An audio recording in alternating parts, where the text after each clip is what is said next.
I want to welcome everyone joining us here in person, as well as all of those that are joining us online, as we continue in a series we've been in all month long titled The Squeeze. The Squeeze. Everybody say The Squeeze. We're talking about how we can find peace when money is tight. We cannot overlook the context that we live in. It's 2025, y'all, and for many people in America, we are feeling like money is tighter than it's ever been before. If you agree with that, could you shake your head? Shake your head. And here's the crazy thing. We can all remember a time not too long ago where money wasn't as tight, where we at least felt like we had a little bit of money left over at the end of the month, a little bit of money to save, a little bit of money to go on vacation. But things have changed quickly, have they not? Now, many of us feel like things are tighter. Not only do we feel like it's tight, but people are in a position where they're looking for money anywhere they can get it. Have you noticed that everybody wants a tip now? Oh, maybe it's just me. Everybody wants a tip now. You go to Starbucks, they want a tip. I thought that the labor costs were in the menu up there. But apparently not. They want a tip. The Uber driver wants a tip. You go and you order takeout, they want a tip. The reason why I'm doing takeout is because I don't want to pay a tip. But now everybody wants a tip. Fast food restaurants, they want a tip. I shared with you all last week in this service that a couple months ago, my wife and I, we went to Atlanta. I'm going to give you a little more detail today because I feel like you need to understand this. I'm going to give you a little more detail today. We went to Atlanta. We went to eat at a nice restaurant. After we ate at the nice restaurant, my wife didn't eat her food, which we paid good money for this food, y'all. And then we leave and she says, I'm hungry. I'm like, you should have eaten that expensive food at the restaurant. I said, well, what do you want? She said, I'm craving for Church's chicken. Now, we done just ate good food, expensive food, and you want Church. Baby, what do you want? I want biscuits. That's all I want. I just want some of the Church's chicken biscuits. Now, if you know anything about Church's chicken, you know that the only way you find a Church's chicken is you got to go to the hood. You got to go to the hood. So I looked on the maps and I found one, and it was like on the other side. Like there was like normalcy, and then there was like the hood on the other side. So we talked about it. At first I said, what we're gonna do is we're gonna go in here, we're gonna get this Church's chicken, we out. Okay, we don't live that life no more. We're not going back in there. So we went to Church's chicken, we get in the line, we go through the line, we order the 2 biscuits. Couldn't have cost more than $2. When the man hands us the biscuits, he leans out the window and he says, would you like to leave a tip with that? A tip with some biscuits? I almost hit that man, y'all. I almost hit that man. Yeah. Everybody wants a tip right now. Why? Because people are feeling tight. They're feeling squeezed, and they're looking for money anywhere they can get it. In fact, maybe you felt this because as the economy, as inflation goes up, the wages, unfortunately, have not kept pace with the cost of living here in America. And so it's left a lot of us in a place where we're just feeling tighter and tighter and tighter. But here's the thing that I want to share with you today.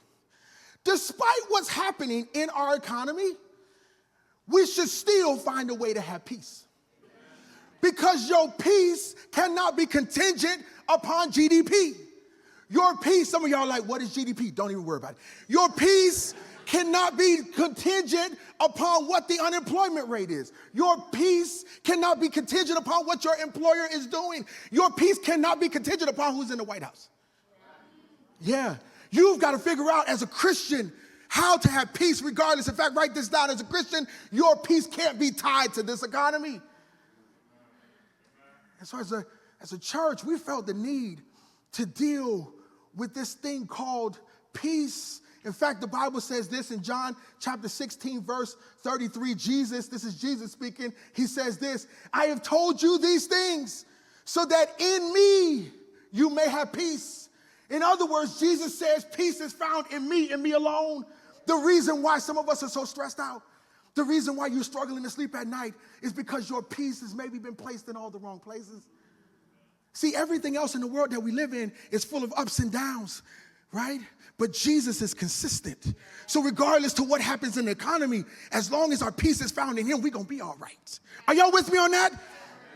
Yeah, peace is found in Christ and Christ alone. As Christians, I almost feel like we've got to have like these blinders on, right? Now, here's what I need you to understand. I don't believe that as Christians, we should ignore what's happening in the world. But I do believe that we have to make a decision not to allow what's happening in the world to rob us of our peace. So you've got to stay focused on where you're at and continue to trust in God and not focus on all this other stuff to the left and to the right. And so over this series, I told you that each week I'm going to give you something else that's going to help you find deeper and deeper levels of financial peace. In fact, each week, put them up here, guys, put them up here, put them up here. Stay ahead of me, guys, stay ahead of me. Part number 1, we talked about how we can put God first. We said if we put God first in anything, he blesses it. In fact, we said you can't have an expectation that God would bless something that you didn't put him first in. Yeah. So we said, God, we're going to give you the first 10% of everything that comes into our household, believing that if we give you the first 10, you'll bless the last 90. Yeah. Week number 2 this week, we're going to talk about how we can create a plan. In fact, your money should have an assignment from you. Every dollar you have should go out on assignment. But the problem is your money's been telling you what it wants to do instead of you telling it what it should do. Yeah, so we're going to talk about how we can create a plan.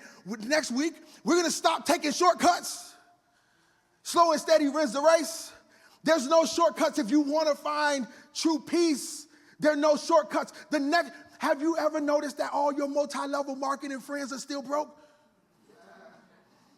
Have you noticed that all the people that you know that are always on whatever the latest and greatest investment thing is, have you noticed that they're still broke? Have you noticed that most of your friends that play the lottery are still broke? Why? Because there are no shortcuts to this thing. So next week, we're going to talk about how we can stop taking shortcuts. Last thing, week number 4, we're going to talk about how we can hustle smarter. There's this old adage that goes, work smarter, not harder. And so we're going to talk about how we can hustle smarter. In fact, many of you, you're already working hard, but you don't have a whole lot to show for it. And so we're going to talk about how we can hustle smarter. Are you with me? 4 weeks. This week, we're going to talk about creating a plan. Are y'all ready to go in? Yes. Look at your neighbor and say, I'm ready. Are you ready? Now tell him, I sat next to you, but I did not want to talk to you. I sat next to you, but I did not want to talk to you. I'll never forget, my last church, there was a brother that was at the church with us, and he shared with me, he said, Pastor, I got to tell you this great story of something incredible God did in my life. Now, this brother didn't have a job, and he hadn't had a job for some time now. He says, Pastor, recently, the Lord told me I needed to go buy a car. I was like, okay, with no job. All right. The Lord told me I need to go buy a car. So he said, I went from dealership to dealership to dealership, and they all said no. I was like, surprise? They don't like give people cars that don't have jobs? He says, but on my way home, I passed a Mercedes-Benz dealership, and the Lord told me to stop at that dealership. Now, Toyota said no. Kia said no. But you decided to go to the Mercedes-Benz dealership. He says, I pull on the lot. I went to the used car lot. I went to the used side. And he said, I found a Lincoln, and I fell in love with the Lincoln. And we did the paperwork. Make a long story short, Pastor, I drove out in a brand new car. I said, well, Pastor, brother, listen, I don't know if that's a blessing or a curse. I asked him, I said, well, what was the interest rate? The interest rate was 18%. I say, brother, that was a curse, okay?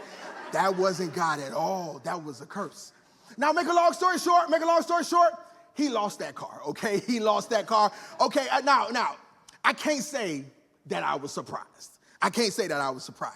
Here's what I need you to understand. If you don't have a financial plan, you will make bad financial decisions. If you do not have a financial plan, you will make bad financial decisions. In fact, I think it should go without saying that if you don't have a financial plan, it's impossible for you to find financial peace. What am I talking about? I'm talking about a budget. A budget. Now, I know when you hear that word, some of y'all get ticks. But you can't have financial peace if you don't have a budget. In fact, the reality is you are a money manager.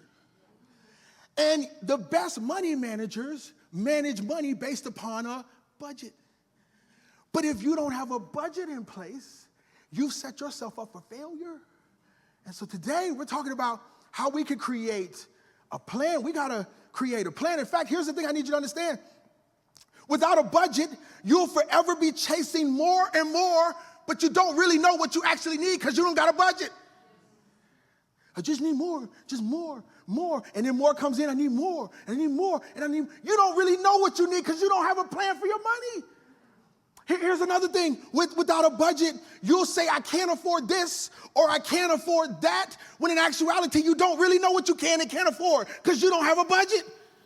You just spend until the money runs out. Yeah. As if we want peace, we're going to need to find a way to put a budget in place. For many of us, we think that the answers to all of our problems are, I just need to make more. Can I tell you something? What if making more is not the answer to your problems? What if the answer to your problems is becoming a better manager of what you have? Some of us, you blame everything on the devil. The devil done took all my money.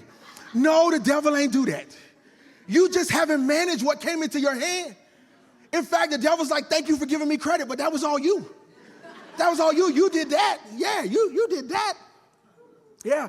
Many of us, we dream of the day when we have this big financial windfall, when all the money comes and we can buy the mansion and the expensive cars, the big windfall.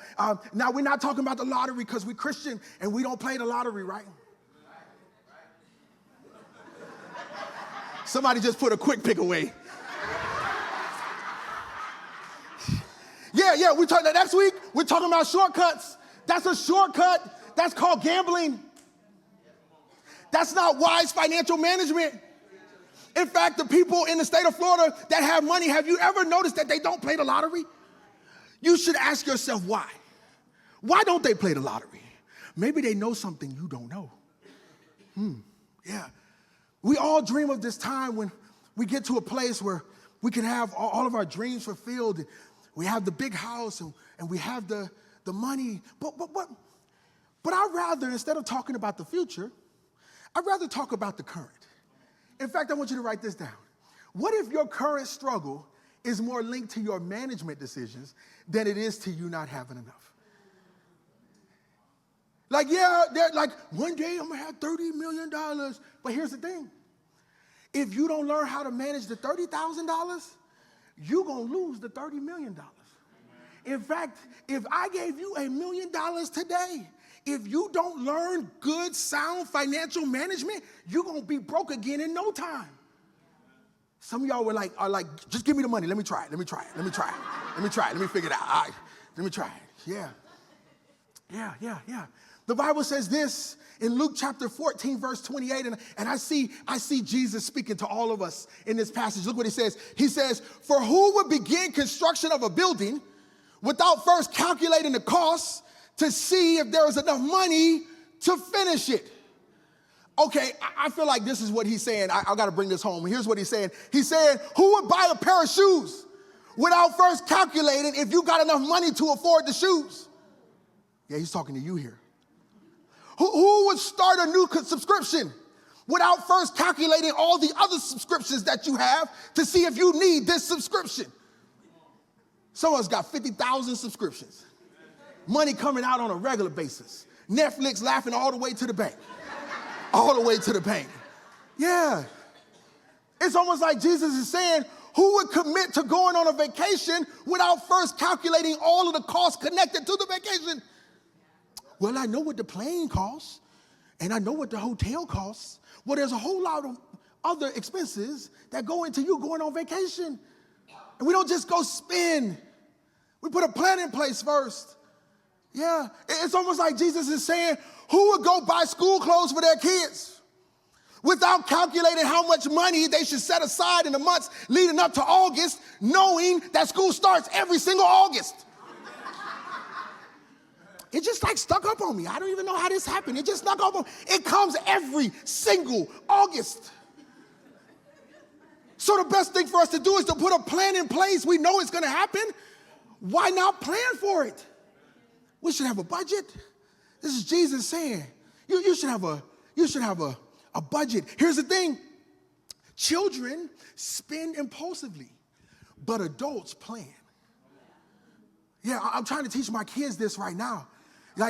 But they're children, and I get why they want to spend impulsively and just spend. I get it, but we're trying to get them out of that. But when you're 50 years old, when you're 60 years old, when you're 70 years old, and you just spend impulsively, no. As Christians, as wise Christians, we put a plan in place for our money before we go and spend. Amen? Are you with me? Okay. Now, some of y'all are like, well, Pastor, the reason why I don't like budgets is because a budget feels restrictive. And I'm a free spirit, I'm a free spirit, and I just, like you only live once, YOLO. And so like, you know what I'm saying? Like, I just kind of try to exercise freedom, and I just kind of move through this world, and I just want to be free. But the question that I have for you is, what is the cost of your freedom? Like, there's a price to freedom. Is the cost for you having credit card bills through the roof? Is the cost to you having bill collectors calling your phone all day, every day?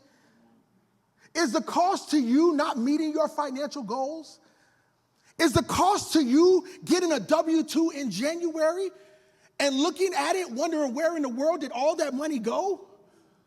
Like, there's a cost to the freedom. In fact, I would argue that sounds a whole lot more like bondage than freedom to me. Yeah. I just want to be free. Just want to be free. No. You in shackles. Yeah, you're in shackles. In fact, for some of us, we become so okay with living in financial chains that you think financial enslavement is actually financial freedom. You've been in financial chains for so long that you think you're living free, but you're not really free at all. In fact, I've shared with you guys about my dad, and my dad in 2023, he passed away, and he lived by himself. And if you ever met anybody who lives by themselves, like when they pass away, you kind of got to do a lot of research to figure out where their bills are at, all of that stuff. We didn't know how he died, and so we asked the medical examiner to do an autopsy, and it came back a couple weeks later. The medical examiner said that he had arteriosclerosis, a hardening of the arteries.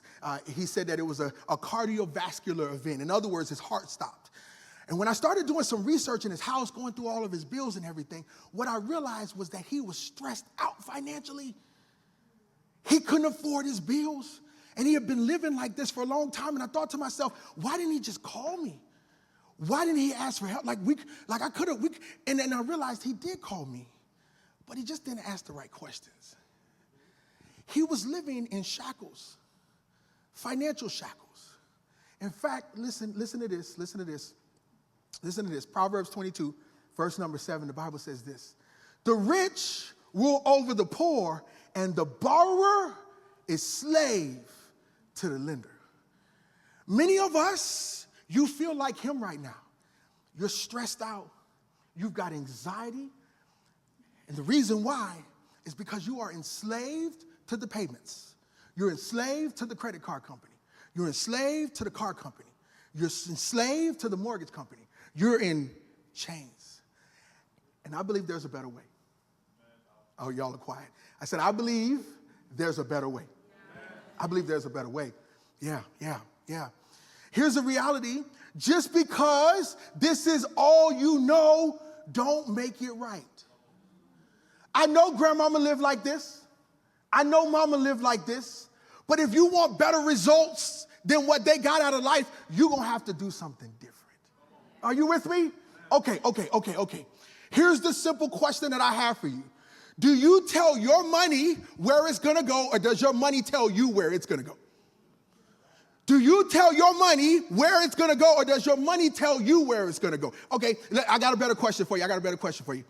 When you get paid on Friday, do you lack excitement because of the fact that all the money is spent before it ever hits the account? Some of y'all, on Friday, everybody's like, this is Friday. It's a great day. You like, this is just another day for me because I ain't going to have no money at the Friday night. I'm going to be broke again. Then there's some of us in here, you at least make it to Monday. You at least make it to Monday before you broke again, right? Monday comes around, now you're like, man, I got 11 more days before I get paid again. So now what I'm gonna do is I'm gonna put it all on a credit card to try to get through until I get paid again. What if there's a better way? What if there was a better way? Then we can't overlook the fact that for some of us, money is psychological. For some of us, you almost have a trauma bond when it comes to money. Like there were things that happened to you as a child.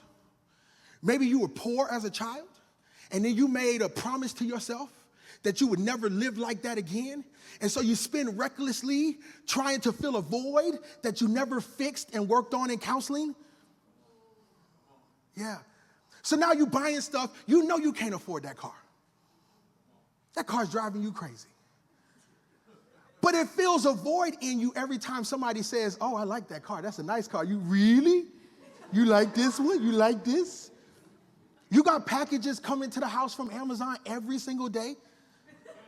And the only reason why is because you want your neighbors to see the packages sitting on the porch so that they think something of you that you're not. In other words, many of us, we care more about looking rich than we do being rich. Yeah. So the question that I have for you is, does your money tell you where it's going to go? Or do you tell your money where it's going to go? Yeah. Okay, now, it's gotten kind of quiet in here because I think I'm stepping on some toes. I don't just want to give you the problem. I want to give you the solution. Are you ready to hear the solution today? Okay, all right, let me give you the solution. If you want to experience financial peace, you're going to need to become a great financial manager. If you want to experience financial peace, you are going to need to become a great financial manager of every dime that the Lord places into your hands. You are a money manager. In fact, God has given you a business. What? Pastor, I'm an employee. I'm not an employer. God has given you a business. The name of the business is, in fact, put it up here, guys. The name of the business is this. In that blank, you're going to put your last name. So for me, it would be the Canes Incorporated. For you, it might be the Smiths Incorporated. You have a business, and how you run the business will determine how successful the business becomes. Many of us, you don't run it like a business, and because you don't run it like a business, you end up in a place you don't want to be. You got to run your household financially like a business. Let me give you some quick business 101. Every business has income and expenses. Income minus expenses equals profit. What is the income for you? The income is your paycheck. That's your income as a household. Your expenses, it's all your bills, the grocery, everything else that you spend. If you have more expenses than you have income, you will run your business at a loss. Now, you can make it at a loss for a mighty long time. Look at Spirit Airlines. They ain't made money in 5-6 years. None. They've been at a loss the whole time. And I understand why. Because that ain't a good business. But there's only but so long you can run your business at a loss before eventually you experience this thing called bankruptcy. And many of us, the reason why you feel the stress is because you've been running your household business at a loss for far too long. Maybe we can operate at a loss for 1 year, maybe 2 years, but 20 years? Come on, like at some point, we got to turn a profit, y'all. We got to turn a profit. God is giving you a business. Here's the thing that I've learned over time. As I'm getting older, I'm thinking more about my legacy that I'm going to leave behind to my kids. And here's the thing. If I manage the business that the Lord has given me good, then I have something to leave behind to my kids. If I mismanage what the Lord has given me, I have nothing to leave behind to them. And many of us, grandmama, she couldn't leave it. She did the best she could, but she couldn't leave nothing behind. Mama couldn't leave nothing behind. How about you say, I want to do things different? In fact, look what the Bible says, Proverbs 13:22. It says, a good person leaves an inheritance to their children's children. Yeah. Nah, them kids, they gonna work like I worked. Why not give them a step up in life? A leg up in life? Yeah. Okay, now here's the thing with your business. There's only two ways for you to run this business that you have. You can run it wastefully or you can run it faithfully. You can run it wastefully or faithfully. In fact, there's no in between. There's no gray area here. It's either you're running it wastefully or you're running it faithfully. Let me break down to you what a family that runs their business wastefully, how they run their business. Look at this right here. Wasteful. Those who run it wastefully. First of all, they don't plan for the future. They just spin. Swipe until that thing say insufficient funds, right? They don't plan for wasteful families. They don't track their spending. Oh, that just feels like bondage. I'm not tracking my spending. In fact, I've had people, I can tell you down to the dollar how much I spend on grocery every month, down to the dollar. And I stopped having to tell people how much I spend on grocery because they'll say something like, oh my God, he's so greedy. How much food do you guys buy? Oh my God.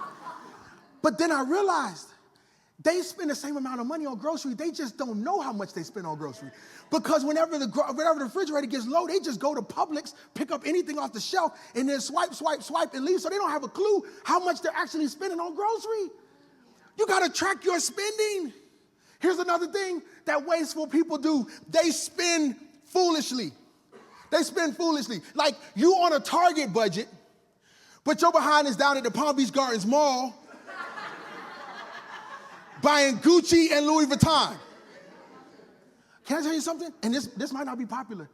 If your behind don't make at least $200,000 a year, you ain't got no business, in my best English, you ain't got no business in Louis Vuitton. You ain't got no business in Prada, Gucci, that's not for you. You just need to know what lane you run in. It's not a bad thing. That's just not your lane. You shop at Target. Target, that's where you shop, okay? That's where you shop. Okay, now we're gonna contrast this with those who live faithfully. Those who live faithfully, every dollar they make has a purpose. Every dollar has a purpose. I don't let a single dollar go through my hands without an assignment out in the world. It all has a purpose. People who are faithful, they have a short-term plan for their money. So when school is getting ready to start, they have a plan in place for how they're going to buy school clothes. They don't wait until the Sunday before school starts.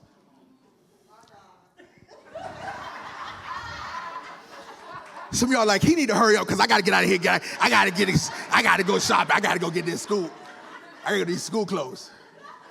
Yeah, no, you need to have a short-term plan for your money. Last but not least, people who are faithful, they have a long-term plan for their money. A long-term plan. The reality is there's going to come a day where you're no longer going to be here. You know it's going to happen. Why not plan for it? So like, okay, my wife and I years ago, we got life insurance on each other.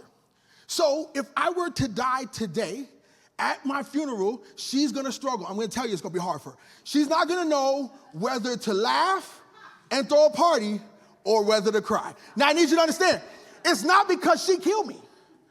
It's because there's a check in the mail. And she's like, I can't wait to get to this check.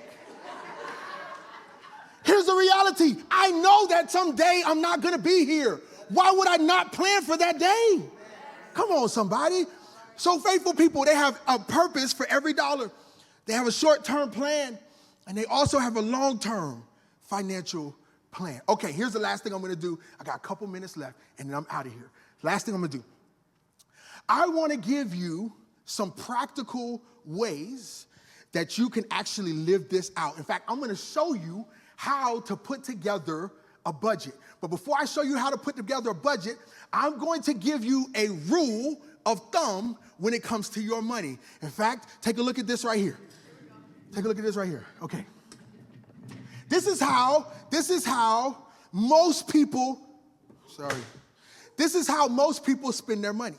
They get paid and 100% goes towards spending. It all goes out. Some of us is done by Friday when we get paid. Some of us done by Monday. Some of us, it makes it all the way to the next paycheck, but 100% of it is all going to get spent. That is called living on the edge.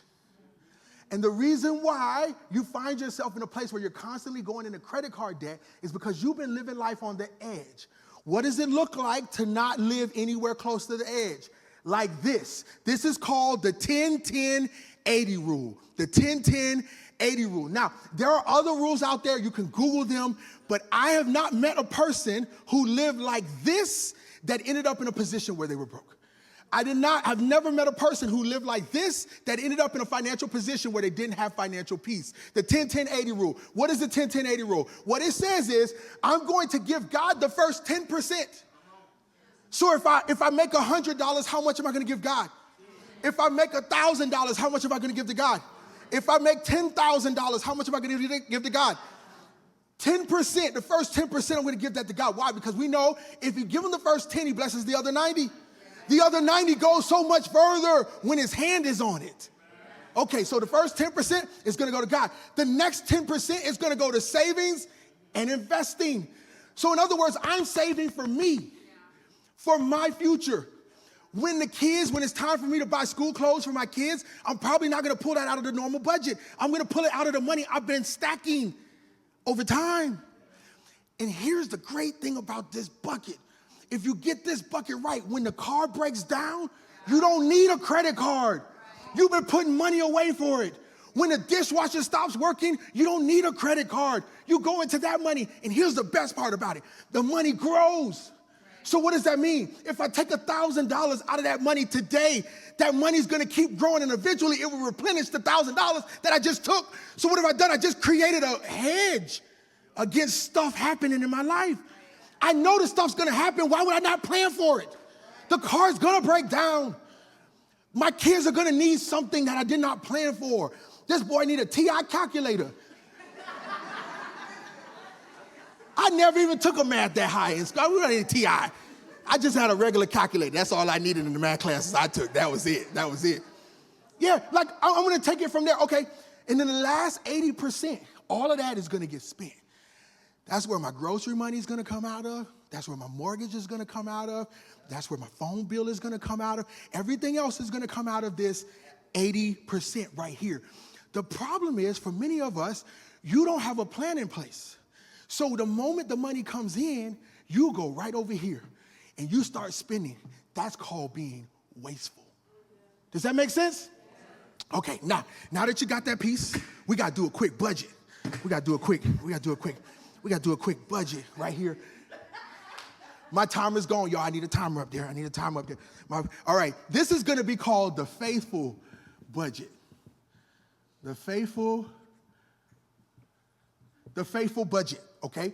Now, I'm gonna need a little bit of help on this, okay? The first two, we already know what they are. We don't even have to guess. This is gonna be the Washington family. The Washington family. The Washington family, okay? This is their faithful budget, okay? Now, they just got paid $5,000. Babe, get a calculator out for me, babe. Get a calculator out. They just got paid $5,000. That's their biweekly pay, okay? That's their...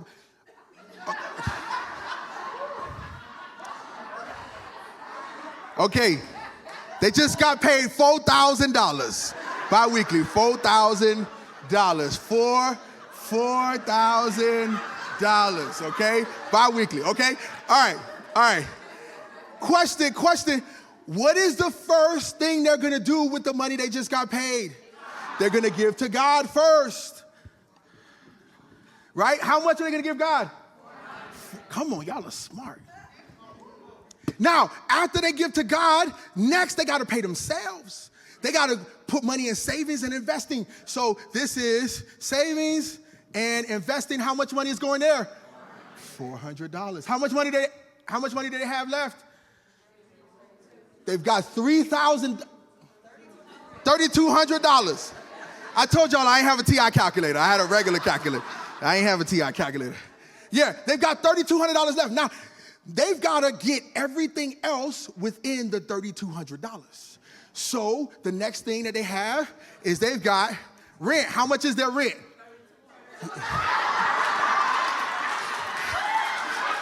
Okay, listen. Okay, listen. So we've said that people feel tight right now, right? Like this is reality. Now, let me say this. If you make $8,000 a month, your rent should not be $3,200 because your rent should only be a third of what you bring in. So, in fact, a lot of rental places now, they want to see 3 times whatever the monthly is. So they should actually be making like $9,600 a month if they've got $3,200 a month in rent. Are you with me on that? So let's give them a little bit lower number, $2,500 a month in rent. Y'all with me on that? $2,500. Now here's the thing: if they put all $2,500 on this check, they're going to end up in a position where they don't have anything else to put any more money. So what do? You split it in half. So half is going to go on the check you get towards the first of the month. The other half is going to go on the other half. So what is that dollar amount? $1,250. Oh, my marker's going there. $1,250. Do the math on that, baby. Subtract that for $4,000 for me. What else do they have? They got grocery. How much do they spend on grocery? Yeah, about $300. Baby, you subtract it for me? Okay. What else do they have? Come on, give me some bills. They got their phone bill. Right? Gasoline, right? Okay, let's do some numbers here first so my wife can subtract. How much is the phone bill? Yeah, so we're a family of 4, so the phone bill is probably about $200. $200. Hey, listen. If you have Verizon, you can have Verizon and pay $200. You just got to know how to talk to them when you go in there. And the problem is, some of y'all go in there, whatever they give you, you're like, okay, I'll take it. Okay. The light bill. Listen to me. If your behind is paying rent and your light bill is $400. Listen, you might have a really old AC unit, and you might need to move somewhere else. So your light bill shouldn't be more than about $250. Okay, $250. Gasoline, we got 2 cars. That should be more than $250 a month. Okay. How much money we got left? We got $950 left. What other bills do we have? The water bill. Insurance. Okay, so listen, your water bill in Port St. Lucie should not be more than $125 for a family of 4. Now, if it's 8 of y'all, yes, your water bill is gonna be about $400-500 a month, okay? You shouldn't have had all them kids, I'm just saying, okay? So $125, okay? Insurance, car insurance, life insurance, all of that stuff, probably like another $200. Listen, if you wasn't getting in accidents on a regular basis, yes, if you can't drive, it's $500. You're right. Yes, $500. Okay, yeah. So look, I'm going to go down and I'm going to put all of my expenses. Now, what happens if I still have more expenses left? What do? Couple things. Number one, you might need to take some of those bills that are on that check and move them to the other check. So maybe you need to call FP&L and have them change the date of when your bill is due. They will change that with no problem for you. Same thing with credit cards, same thing with any other bills that you have. They will change the date. But what happens if I do that and then there's still more stuff left down here? You might need to start cutting. And this is the problem that most people struggle with in America. Because for us, it's like, I want. And we don't ever do the discipline approach of saying, well, this is not something I can afford right now. Here's the last thing I'm going to say. In some cases, if you get paid 26 times a year, you should have 2 extra paychecks a year. 2 extra paychecks. Those 2 extra paychecks should either go to things like clothing, the extra stuff, kids' school supplies, or they go to savings, right? But if you do not have a plan in place, you're setting yourself up for failure. I'm out of time.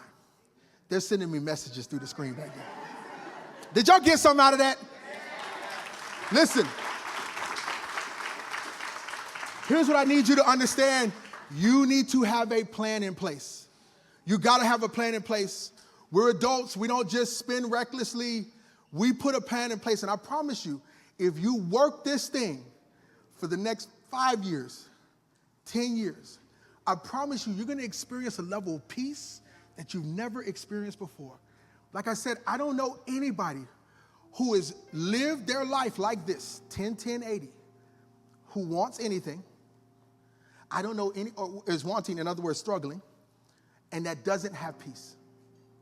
If you want this lifestyle, you're going to have to do something different from what grandmama and granddaddy did.